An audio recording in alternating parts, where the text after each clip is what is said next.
ബംഗാളിൽ നിയമസഭയിൽ ഏകീകൃത സിവിൽ നിയമം അതിനുള്ള ബില്ല് കൊണ്ടുവരികയാണ് പശ്ചിമ ബംഗാളിലെ സുവേന്ദു അധികാരിയുടെ നേതൃത്വത്തിലുള്ള സർക്കാർ.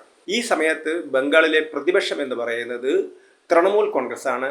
80 അംഗങ്ങളാണ് തൃണമൂൽ കോൺഗ്രസ്സിന് നിയമസഭയിലുള്ളത്. പക്ഷേ തൃണമൂൽ കോൺഗ്രസ് പൂർണ്ണമായിട്ടും പിളർന്നിരിക്കുകയാണ്.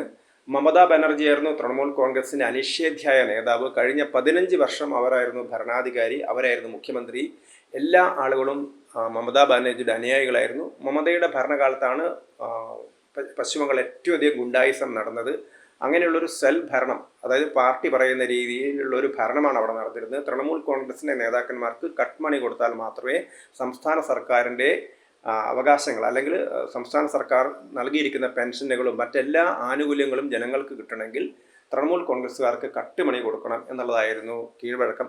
അങ്ങനെ നിരവധി, ഇപ്പോൾ തന്നെ കഴിഞ്ഞ 2021 നിയമസഭാ തെരഞ്ഞെടുപ്പ് കഴിഞ്ഞ ഉടനെ വലിയ അക്രമങ്ങളാണ് ബംഗാളിൽ നടന്നത്. ഏതാണ്ട് 1500ഓളം കേസ്, 15,000-ഓളം പേരാണ് ഇതിലെ ഇരകൾ. പലരും കൊല്ലപ്പെട്ടു, പലരുടെയും വീടുകൾ നഷ്ടപ്പെട്ടു, തൊഴിലുപകരണങ്ങൾ നഷ്ടപ്പെട്ടു, പലർക്കും മർദ്ദനമേറ്റു, പരിക്കേറ്റു. ആ കേസുകളൊക്കെ ഇപ്പോഴും നടക്കുകയാണ്. അപ്പോൾ അങ്ങനെയുള്ളൊരു ഗുണ്ടായിസമായിരുന്നു പശ്ചിമ ബംഗാളിൽ നടന്നത്. അതിനെ അറുതി വരുത്തിക്കൊണ്ടാണ് BJP നേതൃത്വത്തിൽ സർക്കാർ വന്നത്. ആ സർക്കാരിൻ്റെ മുമ്പിലുള്ള ഏറ്റവും വലിയ വെല്ലുവിളി എന്ന് പറയുന്നത് സ്വാഭാവികമായും അധികാരത്തിൽ നിന്ന് പുറത്തുപോയ തൃണമൂൽ കോൺഗ്രസിനെയാണ്. പക്ഷേ തൃണമൂൽ കോൺഗ്രസിനെതിരെ അതിശക്തമായ ജനവികാരമാണുള്ളത്. അത് മനസ്സിലാക്കിക്കൊണ്ടാണ് തൃണമൂൽ കോൺഗ്രസിൻ്റെ നേതാവ് മമതാ ബാനർജിയും അതേപോലെ തന്നെ അധികാരം മുഴുവൻ കൈയാളിയിരുന്ന അഭിഷേക് ബാനർജിക്കുമെതിരായിട്ടുള്ള നീക്കം പശ്ചിമ ബംഗാളിലെ തൃണമൂൽ കോൺഗ്രസിനകത്ത് തന്നെ നടന്നത്. ഋതബ്രത ബാനർജിയുടെ നേതൃത്വത്തിൽ ഏതാണ്ട് 80 നിയമസഭാ അംഗങ്ങളിൽ ഏതാണ്ട് 58 പേർ ഇപ്പോൾ പ്രത്യേക ബ്ലോക്കായിരിക്കുന്നു. അവരാണ് പ്രതിപക്ഷ നേതാവ്. ഋതബ്രത ബാനർജിയാണ് പ്രതിപക്ഷ നേതാവ്. മറുഭാഗത്ത് 10-20 പേർ മാത്രമാണ് മമതയുടെ കൂടെയുള്ളത്. പാർലമെൻറ്റിലാണെങ്കിൽ ഇതുപോലെ തന്നെ 28 തൃണമൂൽ കോൺഗ്രസ് MPമാരിൽ 20 പേർ ചേർന്നൊരു പുതിയൊരു പാർട്ടി അവരുണ്ടാക്കി.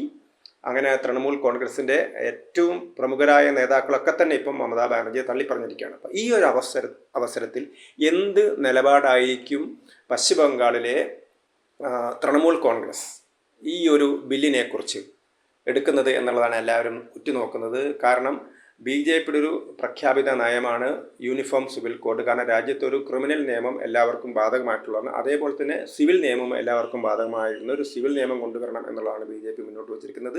ഇതിനകത്ത് ഗോത്രവർഗ്ഗങ്ങളെ മാത്രം ഒഴിവാക്കിയിട്ടുണ്ട്. കാരണം ഗോത്രവർഗ്ഗങ്ങൾക്ക് ഒരു പ്രത്യേക പരിഗണനയുള്ളതുകൊണ്ട് അവരെ മാത്രം ഒഴിവാക്കിയിട്ടുള്ളൊരു ബില്ലാണ് കൊണ്ടുവന്നിരിക്കുന്നത്.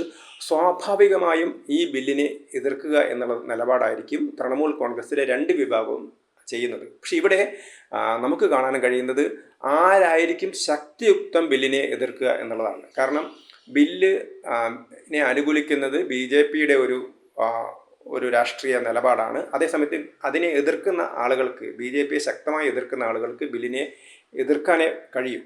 അപ്പം ആരായിരിക്കും ശക്തമായിട്ട് ബില്ലിനെ എതിർക്കുക എന്നുള്ളതായിരിക്കും തൃണമൂൽ കോൺഗ്രസിനെ സംബന്ധിച്ചിടത്തോളം യഥാർത്ഥ തൃണമൂൽ കോൺഗ്രസ് തങ്ങളതാണെന്ന് തെളിയിക്കാനുള്ളൊരു നിലപാട്. അതുകൊണ്ട് തന്നെ ഋതബ്രത ബാനർജിയുടെ നേതൃത്വത്തിലുള്ള ഭൂരിപക്ഷം MLAമാരും അതിശക്തമായിട്ട് തന്നെ ഈ യൂണിഫോം സിവിൽ കോഡിനെ എതിർക്കും.